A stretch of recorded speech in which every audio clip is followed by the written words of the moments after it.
ओम श्री सद्गुरुदेव भगवान की जय। मानस बोध भाग 1 उपदेश 3, जिसका शीर्षक सतगुरु शरणे पाइये आत्म बोध प्रकाश। ओम तत्सत आत्मने नमः। अंतःकरण के 4 अंग हैं: मन, बुद्धि, चित्त और अहंकार। अहंकार को सबसे पीछे लिया गया है। इसके बाद बुद्धि है, बुद्धि के बाद मन है, मन के बाद चित्त है। चिंतवन चित्त का काम है। बूंद बूंद संकल्प करना मन का काम है। इन संकल्पों में जो बात अहंकार को ठीक लगती है उसमें बुद्धि मोहर लगा देती है, निर्णय दे देती है कि यह ठीक है। जो नहीं ठीक लगती उसे नकार देती है। वैसे बुद्धि में सजाती आस्था है, लेकिन यह डाली जाती है, वैसे नहीं आती। ऐसे 4 ये अंतःकरण हो गए। बैखरी, मध्यमा, पश्यंती, परा 4 ये वाणियाँ हो गईं।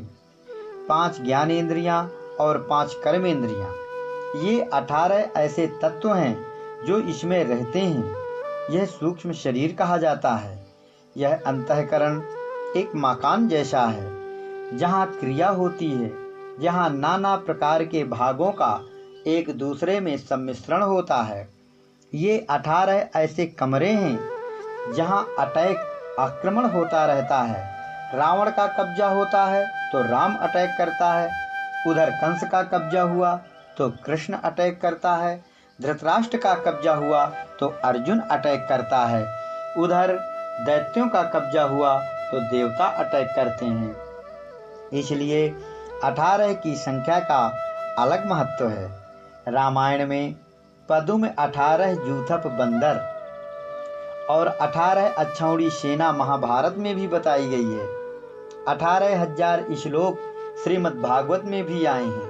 गीता में 18 अध्याय हैं, 18 पुराण भी हैं।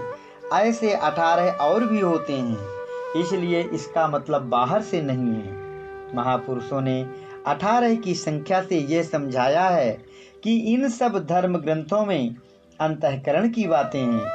अंतःकरण के 18 तत्वों में अहंकार प्रमुख है।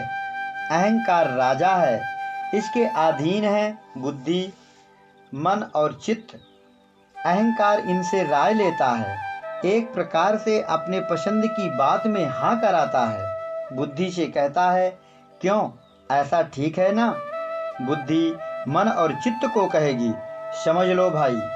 ऐसे 2-4 चिंतवन आएंगे और झट से बुद्धि मन और चित्त से सहमति लेकर अहंकार के अनुसार निर्णय दे देगी। लेकिन जब बुद्धि में सजातीय भावना डाल दी जाती है तब बुराई समाप्त हो जाती है, तो अहंकार भलाई में काम करने लग जाता है। जब तक अहंकार माया के क्षेत्र में काम करता है तब तक यह सब मेरा है कहता है, और जब भगवान के यहाँ समर्पित हो जाता है, गुरु की शरण पकड़ लेता है, ईश्वरीय क्षेत्र में आ जाता है, तो तेरा है कहने लगता है। मन, बुद्धि, चित्त, अहंकार, इन सब को भगवान के प्रति समर्पित होना चाहिए। तेरा तुझको सौंपते क्या लागे मेरा, ऐसे इसकी धारणा करनी चाहिए। मैं क्या हूँ, ईश्वर क्या है, माया क्या है। अध्यात्म का यह विषय बड़ा जटिल है, और तुम लोग तो अब इस भौतिक विज्ञान को ही जानते हो।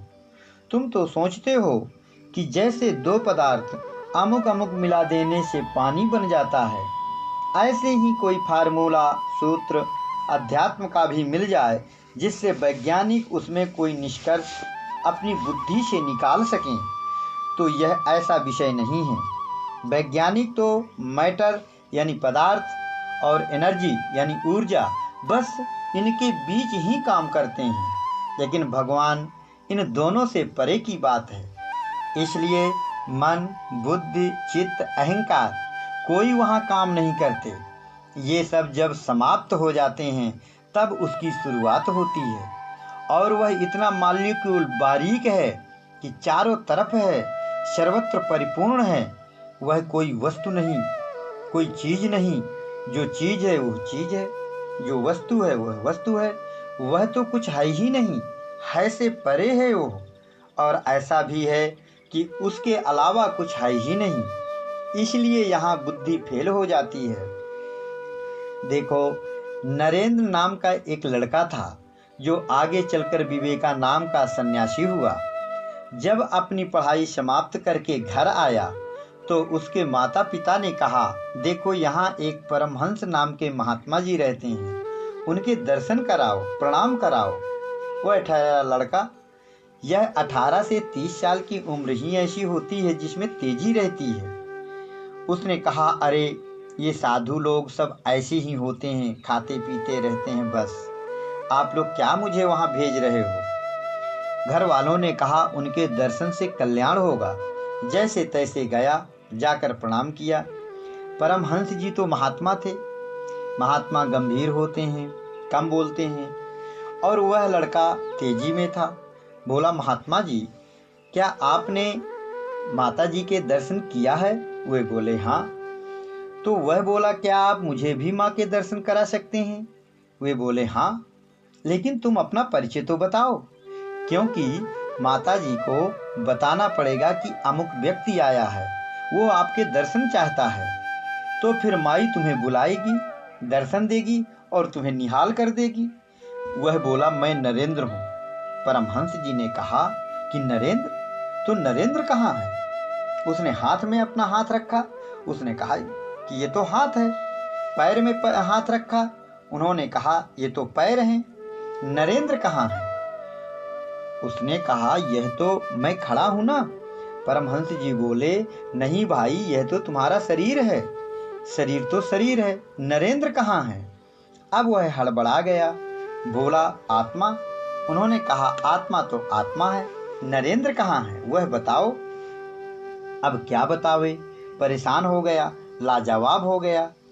तो कुछ ऐसी ही बातें हैं। अब हमने जितने तुम्हें गिनाए उनको हटाना पड़ेगा, तो माँ के दर्शन हो सकते हैं, तब नरेंद्र मिल सकता है। लेकिन यह बहुत जटिल काम है। इतना जटिल काम है कि समझते समझते मन और बुद्धि, अंतःकरण, ये सब भाग जाएंगे। ये तो इतने मोटे यंत्र हैं और वह इतना माल्यकुल विषय है कि इनकी पकड़ में आ नहीं सकता। तो इन सब के लिए यदि तुम तैयार हो तो हम फिर बताएंगे कि नरेंद्र क्या है। मसला तो इतना ही है। फिर माँ नरेंद्र को दर्शन देगी। अब वह सरेंडर, समर्पित हो गया। महात्मा जो होते हैं वे सुपात्र को पहचान लेते हैं। उन्होंने प्यार से उसके सिर पर हाथ रखा और उसकी दुनिया बदल गई। तो ऐसा है कि कार्य हो गया नरेंद्र, कारण हो गई माँ। कारण कार्य में अनुगत है, तो फिर अन्योन्याश्रय संबंध से कार्य खत्म होकर कारण बन जाएगा। कार्य कारण में विलीन हो जाएगा, तब फिर माँ ही माँ रह गई। तुम उसे पाकर निहाल हो जाओगे। लेकिन इसमें बाधाएं हैं। जो पहले के किए हुए कर्म संचित और प्रारब्ध के रूप में तुम्हारे साथ हैं, और क्रियमाण जो रोज तुम करते हो, ये 3 प्रकार के कर्म मुख्य बाधाएं हैं। इसके लिए सबसे जरूरी है कि पहले सद्गुरु की शरण पकड़ो और गुरु तुम्हें स्वीकार कर लें। सद्गुरु बताएंगे कि तुम्हारे प्रारब्ध की कमी है या कि तुम्हारे संचित की बहुतायत है। क्रियमाण तुम्हारा अच्छा नहीं है, इसलिए साधन में तुम साफ नहीं उतरोगे। ऐसा जो कुछ भी बताएं। हाँ, अगर क्रियमाण सही है तो धीरे धीरे एडजस्ट, समायोजित हो जाएगा। प्रारब्ध का भोग होता जाएगा और भोगते भोगते संचित प्रारब्ध के रूप में घूमकर सामने आ जाएगा भोग में। इसलिए अपना क्रियमाण ठीक करना सबसे प्रमुख बात है। तुम्हारा काम है कि यह जो इंगला पिंगला 2 नाड़ियां हैं, ये 2 श्वासा हैं, एक सूर्य नाड़ी है, दूसरी चंद्र नाड़ी है। इन दोनों को रेल की पटरी बना लो और इच्छा को रेलगाड़ी बना लो। पैट बदलकर इच्छा की ट्रेन को दूसरी लाइन में ले जाना है। 2 लाइनें हैं, एक सजातीय है और एक विजातीय लाइन है। एक अविद्या संस्कारों का क्रियमाण है विजातीय, और एक सजातीय विद्या संस्कारों का क्रियमाण है साधक को अपनी इच्छा रूपी ट्रेन को विजातीय से हटाकर सजातीय क्रियमाण की पटरी पर दौड़ाना है। इस प्रकार सद्गुरु के पास जाने से यह जानकारी हो जाती है। जब साधक को जानकारी हो जाएगी तो फिर वह करेगा। प्रारब्ध, संचित और क्रियमाण बाधा डालते हैं, वो डालेंगे। इन बाधाओं से भी उसे सद्गुरु ही बचाएगा। और अगर गुरु से भेंट नहीं हुई तो फिर समाज के प्रवाह में बह जाना पड़ेगा। अब देखो, यह विष्णु भगवान शेष सैया में पड़े रहते हैं और लक्ष्मी उनके पैर दबाती रहती है। तुम लोगों ने ऐसा चित्र देखा होगा। पता नहीं यह कौन सा ढोंग धतूर बनाया है महात्माओं ने, लेकिन यह ऐसा नहीं है जैसा इसे लिया जाता है। विश्व अणु सा विष्णु, अणु अर्थात सबसे मालिक्यूल सूक्ष्म, और जब उसका इनलार्जमेंट विस्तार होता है तो सबसे बड़ा बनता है, और जो सबसे बड़ा होता है वह सबसे मालिक्यूल होता है, और जो सबसे बारीक होता है वही सबसे बड़ा होता है। यह फार्मूला है। यह तो तुम वैज्ञानिक बातें जानते ही हो। ऐसा जो है वह विष्णु है। जो अणोरणीयान महतो महीयान कहा गया है वह तत्व है विष्णु। और यहाँ बना दिया हाथ, पैर, आँख और औरत पैर दबाते हुए। यह तो किसी महात्मा ने अपने हृदय में जो अनुभूति प्राप्त की, शिष्यों से बताया तो उसका चित्र बनाकर छाप दिया गया। ऐसे ही ब्रह्मा हो गया। किसी तीसरे महात्मा ने कुछ अलग अनुभूति किया और शंकर का चित्र बना दिया गया। यह अंतःकरण की बातें हैं, बाहर ऐसा नहीं है। यह जब कोई साधन करता है, साधना करता है तो ज्ञात होता है। ये सब हार्मोन्स जीवन तत्व हैं। एक एक हार्मोन क्या क्या करता है। नाभि का हार्मोन क्या पैदा करता है, ब्रेन में क्या कब होता है, त्रिकुटी में क्या होता है, मूर्धा में क्या होता है, यह सब चक्र या कमल कहे गए हैं।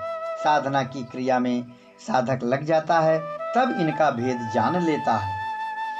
मूल द्वार से खींच पवन को उल्टा पंथ धराता है, नाभि पंकज दल में सोती नागिन जाए जगाता है, मेरुदंड की सूनी बढ़ाकर शून्य शिखर चढ़ जाता है, भ्रमर गुफा में जाकर सोवे सुरता सेज बिछाता है, शशिमंडल से अमृत टपके पीकर प्यास बुझाता है। इस प्रकार की जो प्रक्रियाएं हैं समझने की हैं। अब जैसे इन्हें कमल कहा गया, लेकिन वहाँ कमल नहीं है। अगर हम पेट फाड़ कर देखें तो वहाँ कमल नहीं रखा है। यह तो मांस का लोथा है। कहते हैं 6 पंखुड़ी का नाभि कमल है। अब यहाँ पेट फाड़ कर देखें तो कमल नहीं मिलेगा। इस झूठी माया को सच्ची बंदूक क्या काम करेगी? क्या बम काम करेगा? अगर भूत यहाँ खड़ा हो जाए तो क्या राइफल काम करेगी? नहीं करेगी। इसलिए टिट फॉर टैट, जैसे को तैसा। जैसा लक्ष्य सामने होता है वैसा हथियार लेना पड़ता है। इसलिए मूल बात है कि यह सब प्रैक्टिकल विषय है। क्रियावान साधक की समझ में ये बातें आती हैं। लाइन बदल जाए, पैट बदल जाए, यह जरूरी है। जैसे रहीम ने बदल दिया था। रहीमन उतरे पार, भार झोंक सब भार में। यह सब भाड़ में झोंक दो और निकल जाए पार, तब अपने को पता लगने लगता है। इस प्रकार साधक जब सद्गुरु के पास पहुंच जाता है और वह एडमिट प्रविष्ट हो जाता है, तभी यह प्रक्रिया उसे बताई जाती है। सबको नहीं बताई जाती।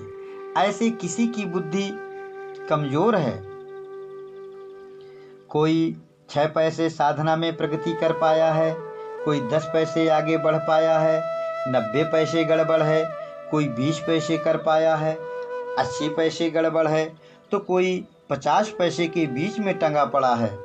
गुरु के पास साधकों का रिकॉर्ड ब्यौरा रहता है। साधक के अंतःकरण की दशा के अनुसार गुरु वहीं से बटन दबाता है, कम्युनिकेशन संवाद करता है। जैसे कम्युनिकेशन सेंटर चले जाओ तो ऑपरेटर बटन दबाता रहता है, इसलिए जनरली सभी के लिए ऐसे बताना ठीक नहीं रहता। यह थ्योरेटिकल मौखिक है, साधना तो प्रैक्टिकल क्रियात्मक है और क्रिया व्यक्तिगत होती है, इसलिए प्रैक्टिकल करो तो समझ आएगा। अब प्रैक्टिकल में तुम्हें कहा गया कि शंकर का ध्यान करो। तुमने सुना है कि कैलाश एक पर्वत है, शंकर जी वहाँ बैठे रहते हैं विभूति रमाए, और उनके सिर से गंगा निकलती रहती है। इसकी कथा बनी है कि जब वामन भगवान 3 पैर से तीनों लोकों को नापने लगे, तो जब ब्रह्मलोक में चरण पहुंचा तो ब्रह्मा ने अपने कमंडल से उनके चरण धोए और उनके चरणों से गंगा निकली। शंकर जी ने उसे अपने सिर पर धारण कर लिया, जो उनके सिर में से बहती रहती है। लेकिन प्रत्यक्ष में ऐसा है नहीं, तो फिर यह क्या है?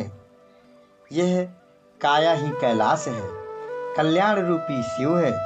स्थूल अनुगत चेतन का प्रतिबिंब शंकर का है, सूक्ष्म अनुगत चेतन का प्रतिबिंब ब्रह्मा है और कारण अनुगत चेतन का प्रतिबिंब विष्णु है। ये तीनों अधिदैव हैं। ये तीनों इन तीनों प्रांतों के स्थूल सूक्ष्म कारण शरीरों के गवर्नर जैसे हैं और पुरुष विशेष ईश्वर है। इन तीनों से भिन्न एक उत्तम पुरुष है जो इन तीनों को भी नियंत्रित करता है। जैसे प्रांत की सरकारों को केंद्र की सरकार देखती है, ऐसे ही वह उत्तम पुरुष परमात्मा है। वह इन सब तत्वों से जो अलग अलग अपने क्षेत्र में काम करते हैं सामंजस्य बैठाता है। अब इन जटिलताओं में से तथ्य खोजकर निकालना है, यह साधक का काम है, और इस काम में मदद करना यह सद्गुरु का काम है। आगे की बात बताना, रास्ता दिखाना, पीछे की कमियों को भी संभालना, यह काम गुरु का है। अब तुम्हें यह करना है, अब यह करो वह करो, ऐसी साधना करनी है, यह सब बताना गुरु का काम है। जब साधक आया गुरु के पास तो गुरु उसे देखता है, परखता है, एग्जाम लेता है, परीक्षा लेता है, इसका परसेंटेज वगैरह कैसा है, यह साधना करेगा या कामनाओं से भरा हुआ है अथवा कामना रहित हो गया है। बस इसके हिसाब से उसकी एडजस्टिंग हो जाती है, उसी के हिसाब से उसे साधना बताई जाती है। और अगर उसे परफेक्ट या पूरी साधना बता दी जाए तो कर नहीं पाएगा, समझेगा ही नहीं। आरत अधिकारी जह पावहीं, गूढ़ तत्व न साधु दुरावहीं। आर्त मिल जाए, अधिकारी मिल जाए, अनुरागी मिल जाए, फर्स्ट क्लास मिल जाए, अनेक जन्म में पुण्य किया हुआ शुद्ध अंतःकरण का साधक मिल जाए तो जबरदस्ती बताना पड़ता है, उसे सम्यक बोध देना पड़ता है। बुद्धि ऐसी बन जाएगी कि बताना पड़ेगा, और अगर उसमें योग्यताएं नहीं हैं तो जो हम देना चाहते हैं नहीं दे पाएंगे, बुद्धि कुंठित हो जाएगी। हमारा मूड मन स्थिति है, हम बताना चाहते हैं लेकिन हमें टाइम नहीं मिलेगा। यह तो नेचुरल सिस्टम, स्वाभाविक तरीका है, परमात्मा का सिस्टम है। यह मनुष्य का बनाया हुआ सिस्टम नहीं है, यह ऑटोमेटिक स्वचालित सिस्टम है। जैसे कुछ भर गया है लेकिन निकल नहीं सकता, इस तरीके से उसकी क्या स्थिति है यह देखा जाता है। अगर कोई योग्य साधक मिल जाए तो फिर बाजी मार ले जाए। सतगुरु की हाट अलग लागी, सतगुरु की वस्तु अमोल, खोल गुरु बैठे लेवे गा कोई बड़ भागी। आए व्यापारी सौदा करी गए, जन्म जन्म के अनुरागी। पड़े रहे मैदान मढ़ी में, सकल कामना जिन त्यागी। कहे कबीर सुनो भाई साधो, भक्ति भीख उनसे मांगी। इस तरीके से ऐसे महापुरुष जो होते हैं उन्हें कहते हैं सद्गुरु। मुक्त पुरुष, मुक्तस्य किम लक्षणम निर्भयम। निर्भय वही है जो आत्मदर्शी है, बाहर की दुनिया से उन्हें कोई मतलब नहीं रहता।